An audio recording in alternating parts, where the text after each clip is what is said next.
Devenir le nouvel humain. Bonjour et bienvenue dans ce nouvel épisode d'Esprit ancré. Aujourd'hui, nous avons une médium merveilleuse qui va pouvoir se présenter maintenant, Sylvie. Donc, bonjour Sylvie, bienvenue. Bonjour Je Noémie, suis avec grand très plaisir. heureuse que tu sois ici avec nous pour parler de plein de sujets, de tes livres, de tout ce que tu as pu manifester dans ce monde. Et déjà, j'aimerais commencer justement par ce livre que je trouve merveilleux, qui s'appelle Les résistances à la guérison, qu'on va montrer un petit peu quand même. Et c'est aussi écrit équilibré, plus de 200 thèmes de souffrance. Waouh!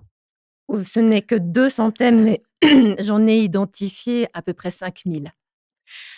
Parce que si tu veux, donc déjà peut-être d'expliquer ce que c'est. En fait, j'ai découvert, qu'on pouvait faire des tas de thérapies en étant vraiment, très motivé à vouloir que sa vie change et qu'en réalité, il y a le subconscient derrière qui vient tout saboter et empêcher ce processus de transformation, de guérison, de changement, de sa vie. Et donc je ne comprenais pas pourquoi tellement de gens faisaient tellement de thérapie, moi y compris, et avec, malgré tout, toujours les mêmes schémas, qui revenaient dans nos vies. Et c'est, comme ça que, en 2010, je me suis retrouvée à terre et grâce à ça, moi, je n'avais plus aucune résistance à ce moment-là parce que quand il y a tout qui est fracassé, eh bien, l'ego, le mental, le subconscient ne peuvent plus résister et à ce moment-là, j'ai reçu des informations par rapport à justement, pourquoi les personnes, malheureusement, même quand elles font des thérapies qui sont très, très, bien, hein, il y a pas de jugement, de critique par rapport à ça, mais que y c'est souvent des échecs. Mmh. Merci, hein, d'ailleurs de partager avec vulnérabilité. C'est vrai qu'on a tous, des échecs, on a tous des étapes, où on est à terre et c'est justement là où des fois on a, ces merveilleuses réalisations qui nous viennent et d'ailleurs, moi je me souviens qu'il y a plusieurs années, j'avais fait un parcours avec toi sur plusieurs semaines où nous avions justement travaillé, sur toutes ces résistances au niveau de l'inconscient Oui. pour revenir au point zéro. Donc, est-ce que tu aimerais un petit peu te parler de ce point zéro? Qu'est-ce que ça veut dire, hein, pour quelqu'un qui n'a jamais entendu déjà? Qu'est-ce que le point zéro? Alors, tout dépend de quel à quel niveau on se place, mais on va pas entrer trop en matière. Moi, j'ai envie vraiment toujours que ce que je transmets, ça soit accessible, ça soit compréhensible et non pas que ça crée de la confusion, des blocages supplémentaires. Pour moi, le point zéro, c'est un point d'équilibre. Heu, Quand on est incarné sur terre avec nos problématiques et tout, on recherche tous plus ou moins la paix, l'harmonie et souvent la confusion, c'est que les personnes, elles veulent que ça soit plat. Que ça soit vraiment un plat paisible, continu et permanent et voilà. Mais si c'était le cas, tout le monde s'ennuierait et le point zéro, c'est ça, mais sauf que c'est d'un point de vue, fréquentiel plus élevé. Donc on peut être dans ce point zéro quand l'ego n'est plus le maître à bord, c'est-à-dire quand le subconscient, le mental, l'émotionnel ne viennent plus tout le temps nous parasiter et ce point zéro, c'est effectivement un point d'équilibre qui permet à ce moment-là de ne plus être sous la dictature de notre subconscient. Mmh. Merveilleux et puis je reviendrai bien sûr sur quelque chose qui est de nouveau un petit peu une base, mais qui est quand même important. On parle de médiumnité. Qu'est-ce que la médiumnité? Parce que là aussi, on entend beaucoup de choses. Alors là aussi, alors là, c'est une grande confusion parce qu'à la base, la médiumnité, c'est quoi? C'est la capacité à pouvoir communiquer avec les défunts. Mais dans les années 2000, ça a été, transformé, dans un courant marketing et comme il n'y avait pas vraiment de mots pour parler de la clairvoyance, eh bien, tout a été mélangé, surtout en Europe. Mais par exemple, aux États-Unis, ça fait très longtemps, que la clairvoyance est appelée channeling, donc en français canalisation et en réalité, la médiumnité, c'est un des aspects, par exemple, de la clairvoyance ou de la clairaudience ou du clair ressenti. Mmh. Mais, la médiumnité, c'est cette aptitude à pouvoir communiquer avec les défunts, mais moi, c'est pas du tout ce qui m'intéresse. Moi, c'est plutôt, l'aptitude à entrer en contact avec le moi supérieur d'une personne et de lui transmettre les informations qu'elle a besoin de recevoir pour ses étapes suivantes. C'est aussi l'aptitude que j'ai, d'aller dans ce qu'on appelle les mémoires akashiques, c'est-à-dire les mémoires qu'on a de toutes nos incarnations pour les personnes qui croient au phénomène de réincarnation, hein, d'accord? Parce que je suis pas là pour dire: «C'est comme ça, c'est comme ça». Mmh. Et à ce moment-là, on peut avoir des informations effectivement de vie parallèle, de tout ce que la personne porte aussi Mmh. dans son arbre transgénérationnel, mais aussi d'avoir des visions d'un futur potentiel. Parce que Mmh. rien n'est écrit à 100. Là-dessus, je veux vraiment insister. Mmh. Tout à fait.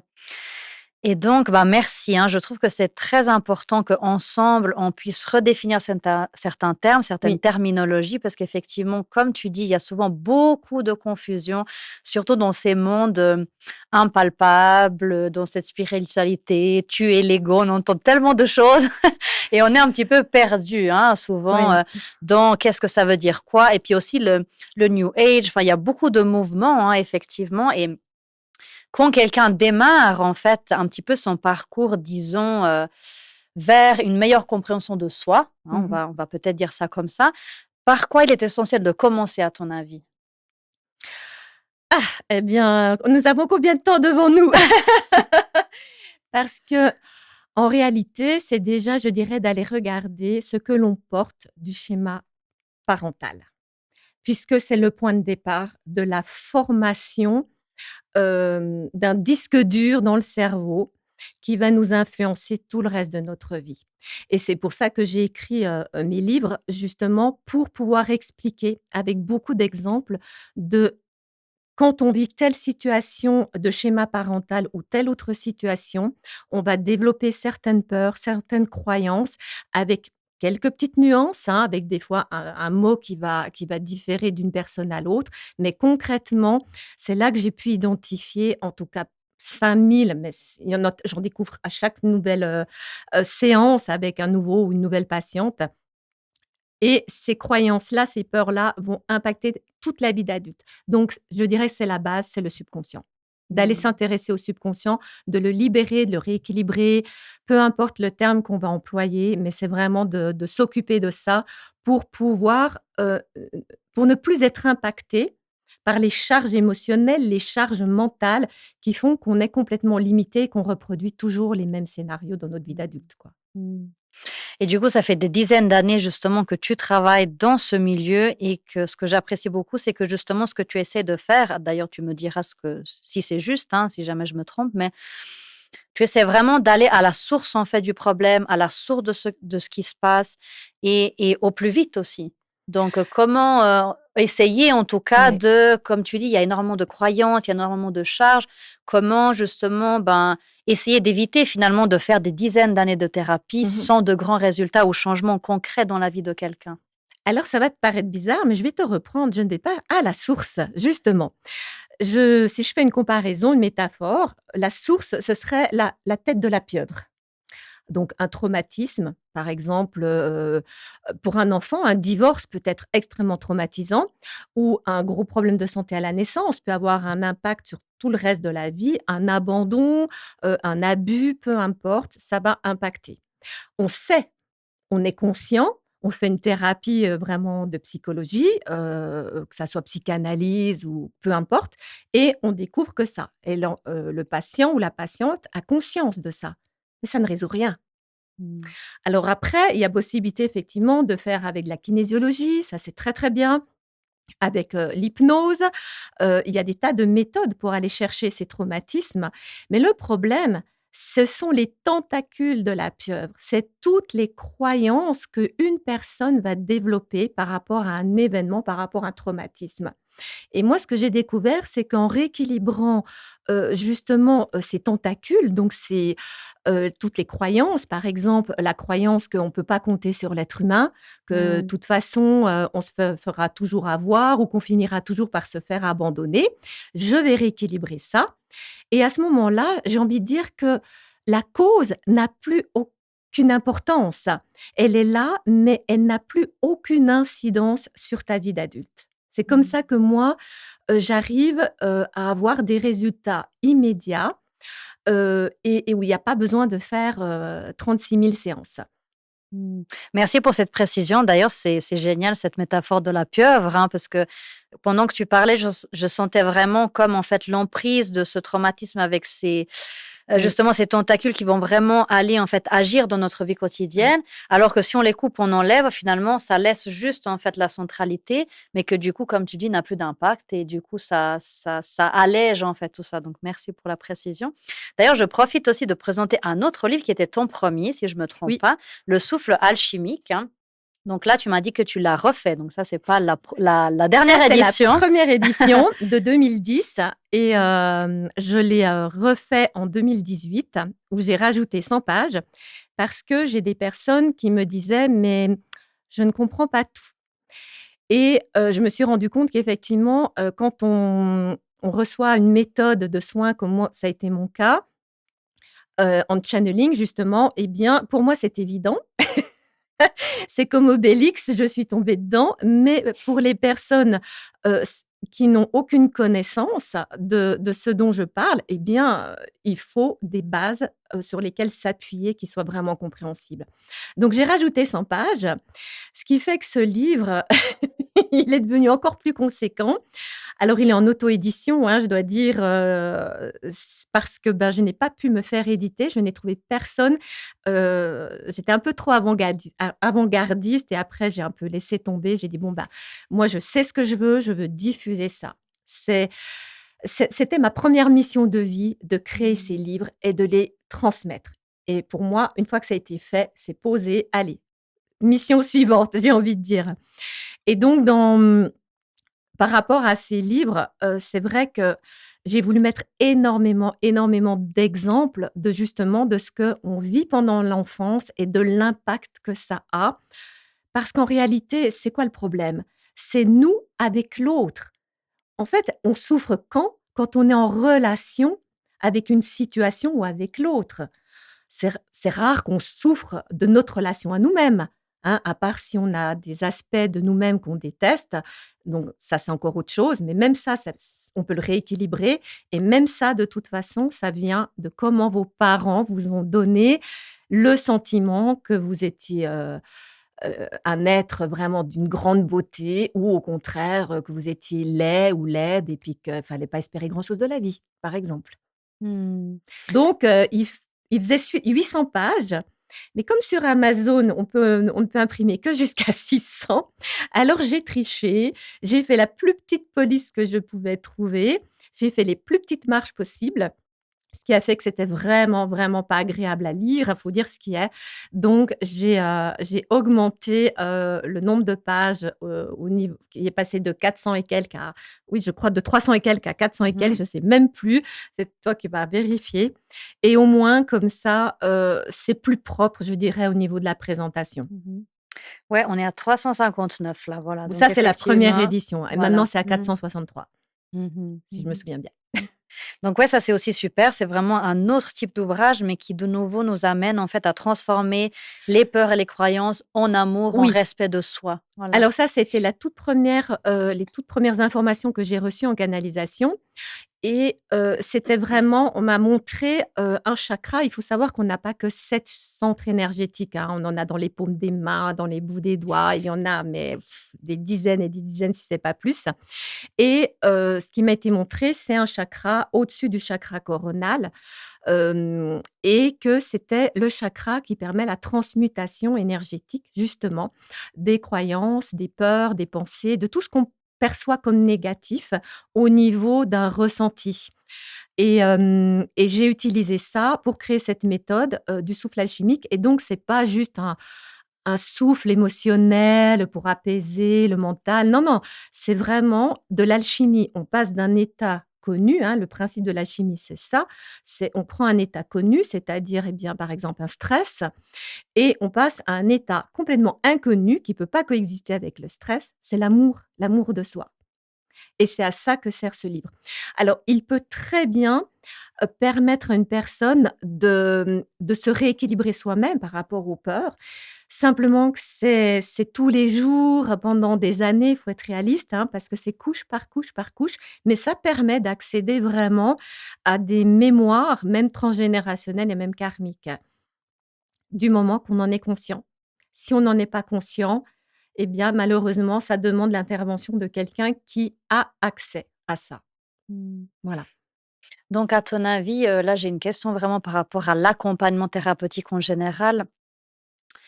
Quel genre de personne aurait besoin ou peut-être par rapport à quelle situation, à ton avis, on peut faire soi-même? Parce que ça, c'est, je crois, la question de beaucoup de gens, hein. C'est pour ça que Ouais. je pose ça. Il y a beaucoup de gens qui veulent être autonomes, indépendants et puis il y a vraiment cette valeur, cette croyance que je peux y arriver seule. Et à quel moment, par exemple, tu dirais: «Peut-être que là, effectivement, même si c'est juste un petit moment, même si c'est Mmh. juste quelques séances, quelques semaines, il y aurait juste besoin d'un boost de quelqu'un qui te peut-être te permet juste d'ouvrir un petit peu ta vision, de te montrer d'autres possibilités». Alors, chaque cas est particulier. C'est clair que j'ai rencontré des personnes qui même ont fait la les résistances à la guérison et qui ont vraiment fait les soins cellulaires Reliance. Ce sont des personnes qui ont un caractère très fort, qui sont des battants, Moi aussi. Fais ça. mais surtout qui ont l'habitude, on va dire, de s'imposer certaines disciplines. Alors, ça pourrait très bien être quelqu'un qui fait de la méditation régulièrement et qui a l'habitude d'entrer dans une forme de discipline avec une régularité. Maintenant, une personne qui est en dépression, c'est impossible. Mmh. Elle ne peut pas. Déjà, elle n'a pas les ressources énergétiques, d'accord? Elle est déjà, à terre.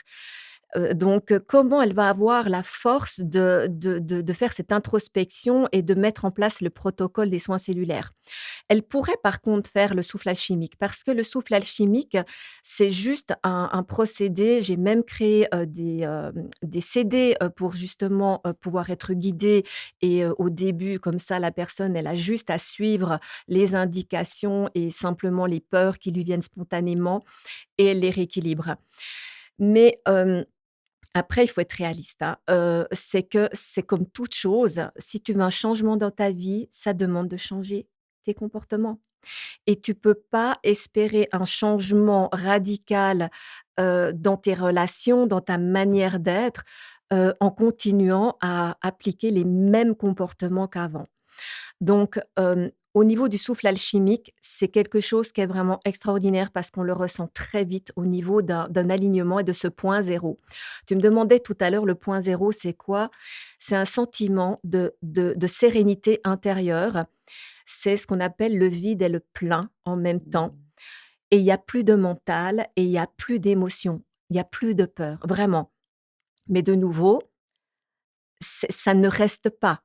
D'accord, parce que, bah, tu es happé par la vie. On est tous happés par la vie, par les exigences, je sais pas, tu es en retard à un rendez-vous, ou tes enfants, font une crise dans un magasin. Et ben, c'est pas toujours évident de rester dans cet état d'alignement.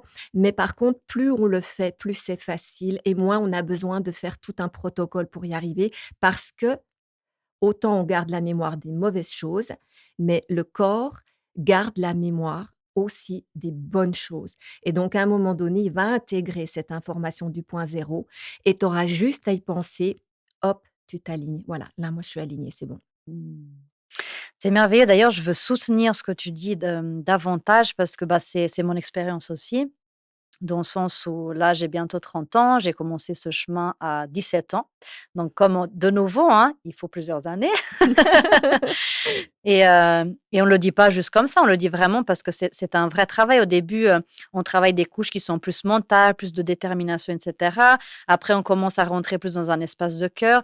Mais effectivement, je dois dire qu'il y a vraiment une pratique, donc une méditation quotidienne, se connecter à la nature quotidiennement. Ça peut être différents rituels, différentes choses, mais comme tu dis, qui nous ramènent chaque jour un peu plus et on se rappelle chaque jour et on prend le temps. Oui. Donc je crois que c'est essentiel aussi de se rappeler, en fait, de prendre le temps chaque jour, même si moi, j'aime bien dire si c'est juste quelques minutes le matin, quelques minutes à midi, quelques minutes le soir, mais juste, voilà, comme tu dis, de revenir. De respirer, de revenir juste de: «Ah, qui je suis? OK, je suis là. Ouf, mon corps, je ressens, je reviens un petit peu, je sors un petit peu de tout ce fracas, de tout ce chaos, des fois qui peut être autour Oui. de nous», parce qu'on va pas se mentir, de nouveau, esprit ancré, c'est ça l'intention. Ce que tu fais aussi, j'adore parce que l'intention, c'est pas juste être, des merveilleux, être spirituel complètement désancré, mais c'est vraiment comment travailler, en fait, toutes ces et tout ce que tu reçois aussi justement en canalisation, mais comment l'amener dans la vie.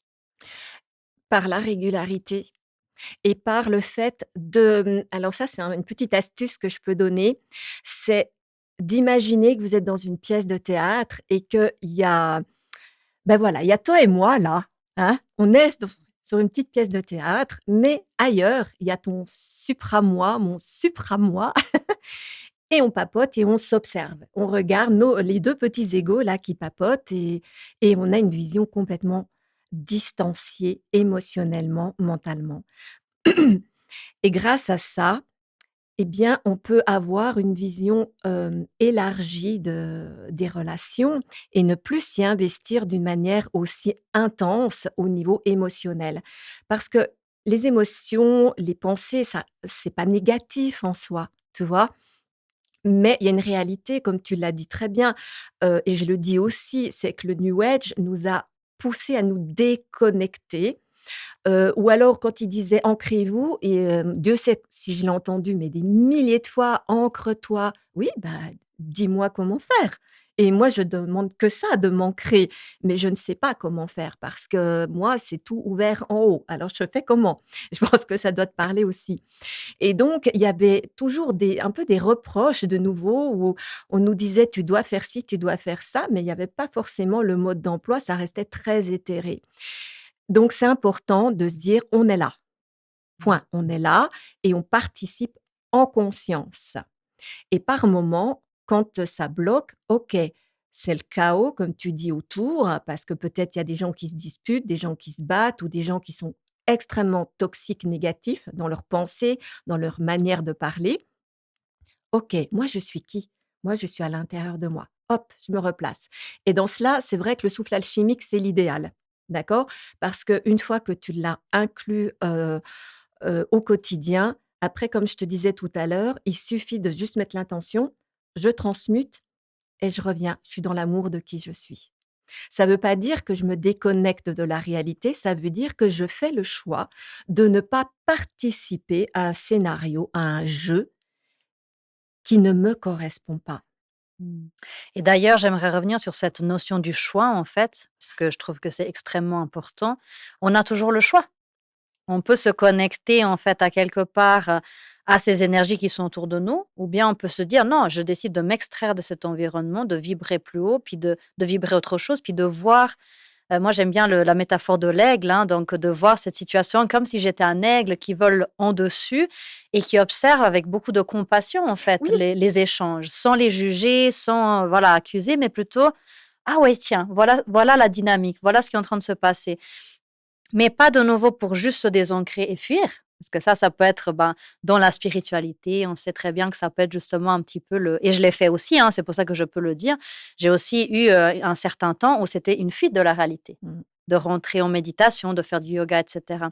Alors qu'à mon avis, maintenant pour moi en tout cas, c'est comment je rentre encore plus dans la réalité grâce à ces outils. Comment je profite encore plus de mon environnement, de la vie, en étant plus sereine. oui. Et ça, c'est vraiment en cessant de se laisser parasiter par nos peurs, par nos croyances. Tu sais, il y a une réalité qui est là, c'est un fait, c'est que le judéo-christianisme a eu une énorme influence et je ne juge pas négativement, je suis pas en train d'accuser, même si dans mon livre, j'ai un chapitre, par rapport à comment le judéo-christianisme a généré une image de la femme absolument, abominable. Mais si je moi, je suis très factuelle, d'accord? Et je pense que c'est le meilleur moyen d'aborder notre vie, c'est d'être factuel. Les faits, c'est que vous avez on a tous une responsabilité de choix. OK, on est tout le temps en train de se plaindre de ceci et cela. OK, mais tu fais quoi pour que ça change? on est toujours en train d'accuser le voisin, le papa, le frère, le cousin, le collègue, le patron. Oui, mais toi, tu fais quoi pour que ça change? Parce que c'est nous qui créons ces situations-là. On participe. Le simple fait d'accepter d'être maltraité quelque part par un patron, c'est affreux ce que je vais dire, mais on participe à ça quelque part. On cautionne, on continue à permettre à cette personne de nous maltraiter. Et c'est toute la difficulté d'arriver à prendre la responsabilité. Il y a beaucoup de gens qui détestent ce mot-là et qui m'ont tiré dessus parce que, il y a là aussi une mauvaise interprétation du terme de la responsabilité. Responsable, ça ne veut pas dire coupable, Mmh. pas du tout. Ça veut juste dire: «Quel est le choix que je fais pour que ma vie corresponde à ce que je veux qu'elle soit réellement?» Et après, bah, oui, on n'a pas tous les mêmes ressources, d'accord? On n'a pas tous la même conscience de la psychologie, de la spiritualité, des énergies, de ce qu'on porte, au niveau de notre enfance et tout. Mais ce qui est sûr, c'est qu'on a toujours, toujours, à un moment donné, quand on est en souffrance, une personne qui peut nous aider. Ça, je l'ai vérifié. Pas seulement pour moi, mais pour toutes les personnes que je connais. Mmh. C'est incroyable justement de revenir sur cette thématique de c'est vrai que quand on touche le fond, que ça soit, bon souvent c'est un peu dans tous les domaines, hein, parce qu'à un moment donné quand ça doit exploser, ça explose très, très bien. Mais c'est là où en fait, comme tu disais aussi, moi j'ai eu le choix en fait. À un moment donné, je me suis retrouvée dans cette situation. Moi aussi, j'ai touché le bas comme, je pense, beaucoup de gens qui nous suivent aussi, hein, qui ont fait cette expérience et de se dire: «Ben, là, j'ai le choix de nouveau. Est-ce que je rentre et je mets encore plus, de bois sur le feu à quelque part au niveau de ces croyances limitantes, au niveau de ces peurs et je reste dans cette ambiance que je connais? En fait, je peux pas bon, tu peux pas bouger, hein, c'est un trou, voilà, tu es là, voilà.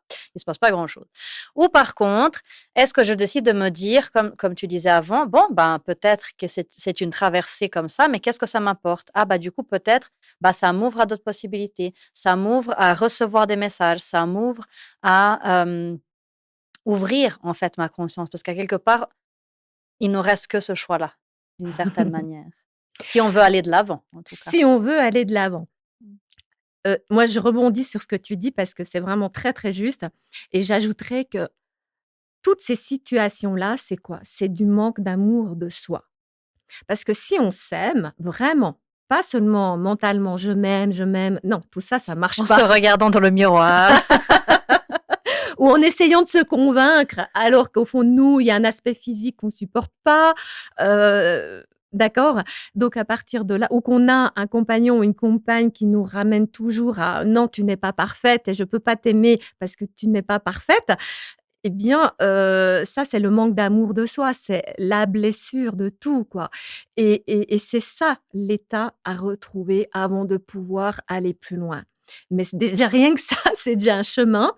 Et je vais en tout cas pas prétendre que je m'aime à chaque instant de ma vie. Il y a des fois, je me regarde dans le miroir, mais je me regarde de moins en moins, mais je me dis: «Waouh, c'est moi là?»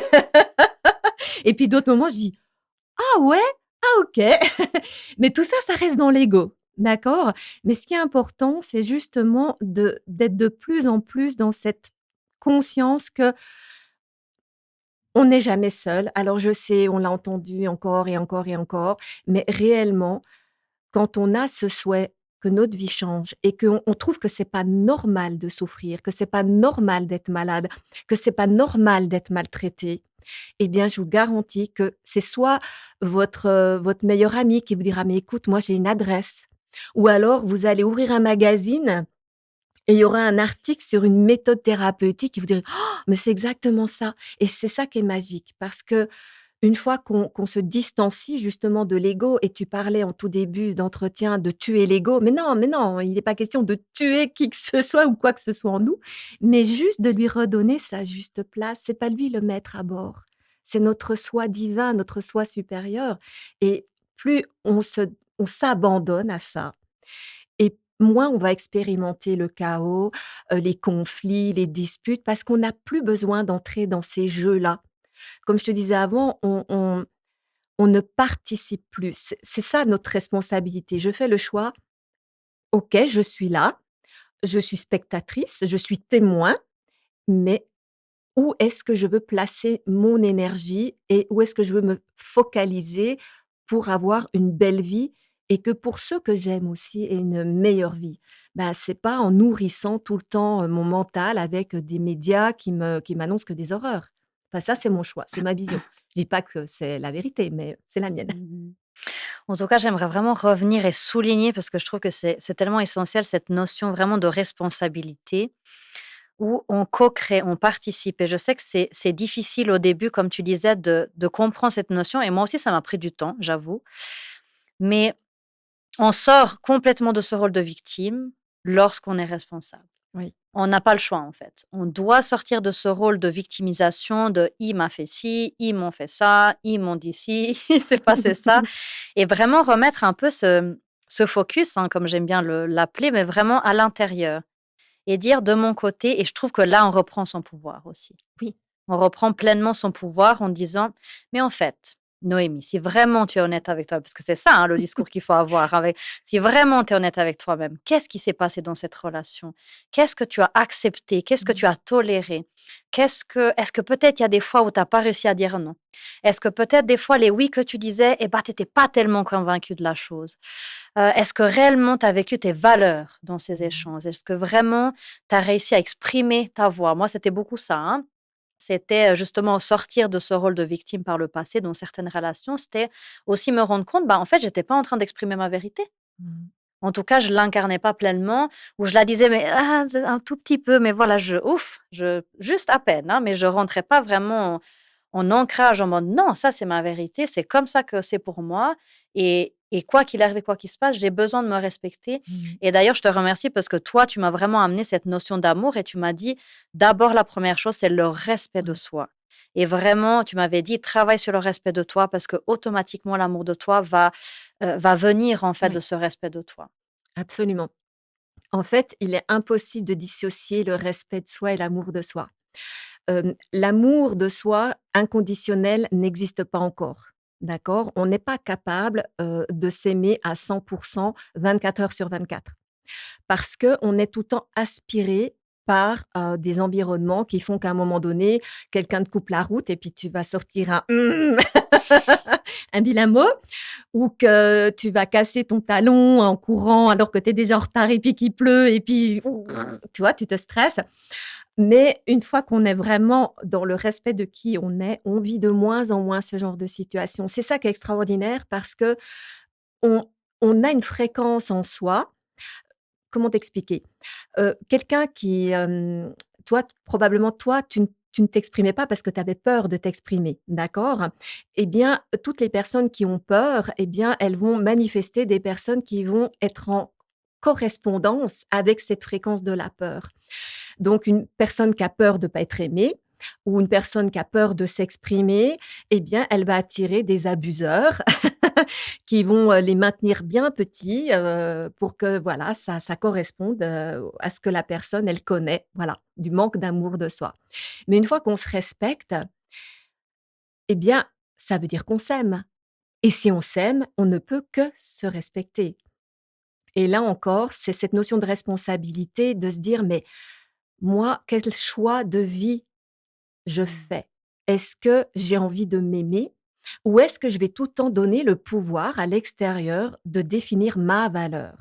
Est-ce que je vais tout le temps donner le pouvoir à un homme ou à une femme, à un patron, à un compagnon de me dire: «Ah mais tu es merveilleuse. Ah mais tu es quelqu'un de génial» ou alors: «Ah non, tu es nulle».